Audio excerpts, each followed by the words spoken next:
Hi guys, it's Ina here. On my Facebook live chat that I did last week, somebody had requested a specific story that I didn't have time to tell, so I said I would do a video about it. So I'm going to do a video about this story and hope you like this story. A long time ago, many years ago when I was in college, or as they say here, university, a bunch of my teammates, my basketball teammates, piled into a car and drove up off campus to go get some fast food.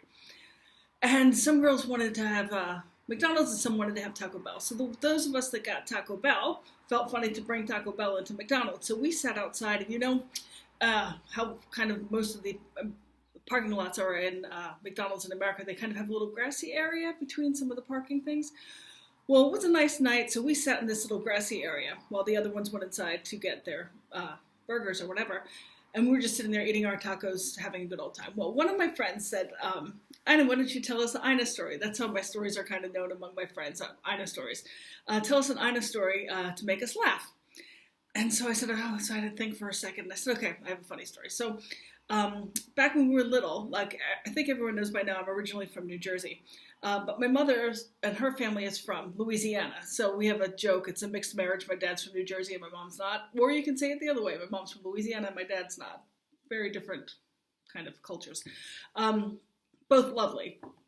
But my mom's from Louisiana and my dad's from New Jersey. So we had a lot of kids in our family, so we couldn't fly back and forth a lot because it got expensive with all the kids. But every few years, maybe 4 or 5 years, we could save up enough money that we could go visit my mom's family in Louisiana. So this particular summer, we went to Louisiana, and of course, when we would come to town, it was kind of a big deal because, we lived so far away, and they didn't get to see us, and they didn't get to see my mom that much, so it was a big deal when we came to town. So this particular day, we had some family that we hadn't seen driving in. I think they might have even driven in from Texas, I'm not sure, to come visit with us. But they were coming in the afternoon. So my grandfather said, okay, in the morning, come on, I'm going to take you girls swimming. So he called up one of his friends, and his friend had 2 boys around our age, so we would have kids to play with. And they also had this monstrous, did you see that bug? Biggest dog I've ever seen in my life, like a Marmaduke, big, giant, it must have been a Great Dane or whatever, it was like a horse. Had this dog as well. So we go with my grandfather and his truck with this other guy and his 2 kids and the big giant dog. And we go to this swimming hole, and it's not very politically correct for me to say this, but I think it was called Indian Pond or something. That's what it was called, but it's Native American pond. Anyway, so we go there to go swimming, and it was kind of different than what we were used to. In New Jersey, our beaches are sandy, and even the dirt in our yard is kind of sandy. Our town is called Vineland, and it's very good for growing viney sort of plants like tomatoes and things like that. Very similar to Tuscany and Italy, if you've ever been there, kind of sandy earth. So here where we were, it was, the swimming hole was very like orange clay. And we weren't used to that. We didn't have that in New Jersey. So we took the clay and we were drawing on ourselves and on our faces and on each other, making our hair orange and playing with these 2 boys and putting clay on the dog and trying to ride the dog. And they had this thing where you could kind of climb up and jump off this kind of a cliff. It was probably like 5 feet high, but when you're a little kid, it was like 20 feet high. And so we could do all these fun things. And we had the time of our lives. It was so awesome. And but we were filthy, and just covered with this, there's only so much you can wash off when you're a kid, and you're sticking it in your bathing suit and your hair, and so we got cleaned up. This is actually coffee, because it's not even noon here, so.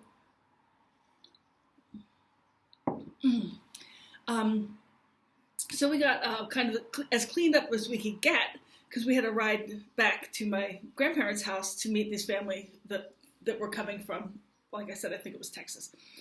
So we had a time that we had to be there because my mom knew she had to get us cleaned up and come up, brush our hair. She always had braids in our hair or ponytails. So we had to have enough time that my mom could get us ready because she wanted us to be presentable for this family that's coming all the way from Texas. So we go to pile in the car. So like I said, my grandfather brought his truck and his friend brought it's a tiny little 2-door hatchback. And we go to get in the cars, and my grandfather's truck broke down. And this was cell phones weren't even something that you pretended was going to happen. No, there were no cell phones. So here we are in the middle of this woods where there's this swimming hole in the middle of, I don't even know where, it's probably full of alligators. And his car broke down. So we keep trying, and then the men were looking under the hood, and they couldn't get the car to start. So here we are, and now we're kind of in a little bit of trouble, because if we don't get back in time, we're not going to have time to get ready, and we're gonna look like terrible for this company that's coming to see Jackie's kids. So after trying, couldn't get the truck started. So my grandfather, I said, well, we have to all pile in this other guy's car. Well, like I said, it was a 2-door hatchback, so there wasn't a whole lot of room in there for 5 kids, 2 grown-ups, and Marmaduke, horse dog. But we somehow squeezed in there. So my grandfather and the other gentleman in the front seat, 5 kids, so his 2 boys, my 2 sisters, and myself. My brother, I don't think, was born yet. Squeezed in the back seat with this horse dog, and just imagine, we're covered with clay, we're dirty, we're filthy, the dog stinks like death. It was terrible. And we're all squished, and it's hot, and there was no air conditioning. It was just terrible. So by the time we get back to my grandparents' house, my mom is mad because she's not going to have time to get us ready.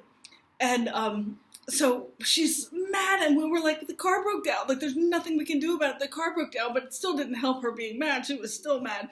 And she's like, you girls, go right now and get changed. And change your clothes. Clean up. In the meantime, we look like, we go into this front bedroom, which at my grandparents' house, there was a front bedroom that kind of was next to a screened-in front porch. So from the screened-in front porch, you can go into the front bedroom, and from the bedroom, you can come out in the screened-in front porch. So probably very convenient if you wanted to sneak out at night. But anyway, that's how the house was set up. So we were sleeping in that front bedroom. So we went in there to get ready. In the meantime, the family shows up. So the special occasion to see us and everything, and we're in the bedroom, filthy. So my big sister was like, come on, girls, we've got to get clothes on.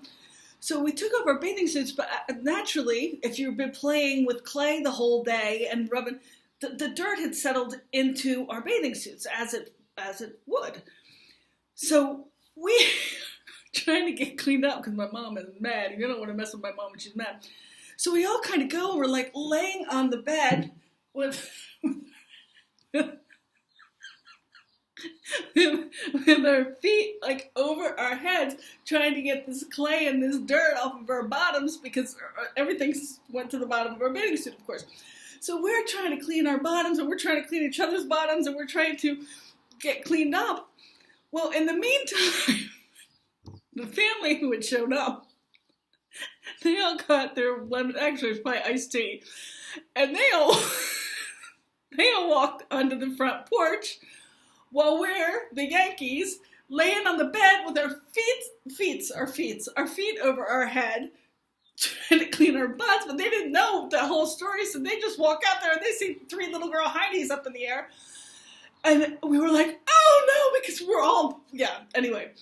So my big sister jumps up and she runs over, and it had one of those curtains, or shades, or I'm not sure what it's called, but you know the ones that go, you can pull it down. I don't even know if they have them anymore. So she runs over, and she, hoping they hadn't seen us, pulls the thing down, pulls it over, and then we're like, oh, thank God, like, I can't see us. And she lets go, and the little shade thing goes, well, now I made such a loud noise, the thing went up, and everyone's looking at us, and we're all making, oh, my mom was so mad. So that was that story. So I'm telling my friends in McDonald's parking lot this story. Again, just coffee. So I'm telling my friends this story, and we're laying in the parking lot, rolling around and laughing.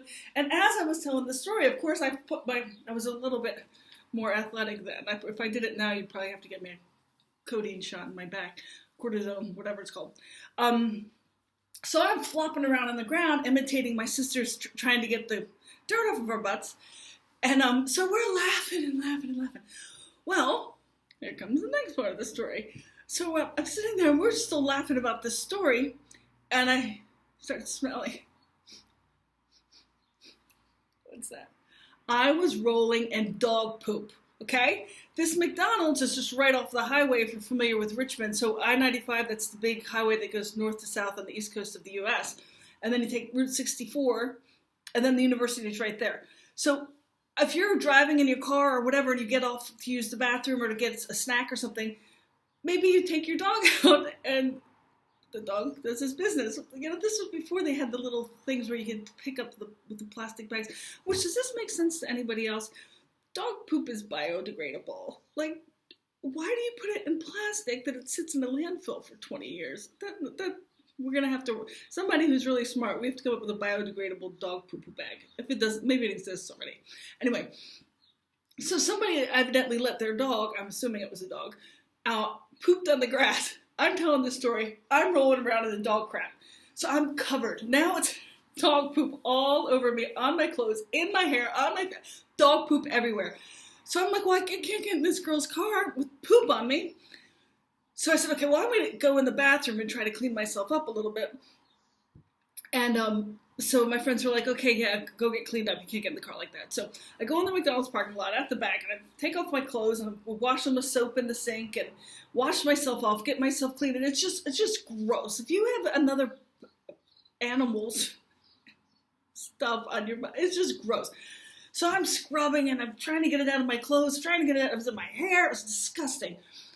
So I got myself as cleaned up as I could in the McDonald's parking lot. And then I thought, okay, well, how am I going to...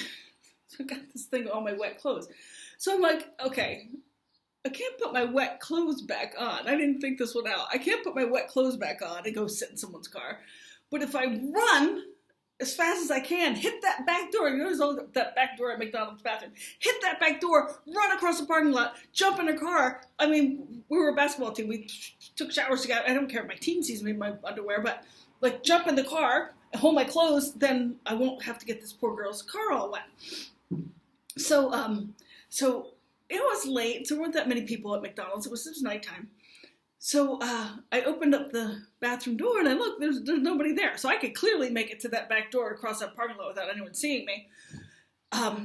So I wait, there's nobody there. Hit the back door, run across to the door of the McDonald's, the back door. Hit the back door, and it's locked. Hello, I'm filming. This is real life. You know how many times I had to practice this, and now it's going well, and I walk in. Anyway, that's real life. I'm not doing it again. So I hit the back door in McDonald's, and it's locked because they're closing McDonald's because it's nighttime. So now here I am, wet clothes, door's locked. I have to get out of McDonald's. So I start sprinting through McDonald's in my underwear, wet, to the front door of McDonald's. Well, everybody, including my teammates, think that I'm purposely streaking McDonald's, which I guess technically I was streaking McDonald's, but not, like, I didn't intend to streak McDonald's. You heard the story. So then I run through McDonald's, everyone's with a Big Mac, like, oh, what's this lady doing? My team gets hysterical, thinks that I'm also think, because they know me, also thinks that I'm trying to make them laugh by streaking the restaurant. So I run out of the thing, and I'm like, start the car. And they're barreled over laughing because they can't even find the key. They can't open the car because they think that I'm purposely streaking. And they're laughing, and I'm standing there, and everyone, I think they probably called the police on me. And we laughed so hard. So that's the story that was requested on my Facebook live chat that I couldn't tell because I didn't have enough time, and I can see it's already 14 minutes. So I hope that story wasn't too boring. If you got all the way through this story, let me know what you guys are interested in. I know everyone likes those short little funny wine jokes, and we have a couple that we're thinking about doing, but do you like things like this? Like, did I just tell a funny story? Would you rather do like question and answer things? Would you rather do like tutorials, maybe cooking things or drink recipes, or I don't know. There's a ton of things we can think about. So I really appreciate the feedback because it's helping me kind of try to steer this ship because this is all new to me. This is all happened since 12 days ago this started. So I don't have a website. I don't have all this stuff people are, it doesn't exist. So I'm trying to keep up with everything as best I can. But please, I think a lot of people have found me on Facebook. I'm easy to find if you want to find me. Send me a message. Let me know what you like, what you think, if this video was funny, if I should do more things like this, and what direction we want to steer this ship in. And I'm very happy to comply with what everyone's interested in. So I'm going to finish my coffee, which is really, really coffee. I wish I could show you. And hope you have a great day. Get in touch. Let me know what you're looking for, what you're interested in. And thanks for watching. Ciao.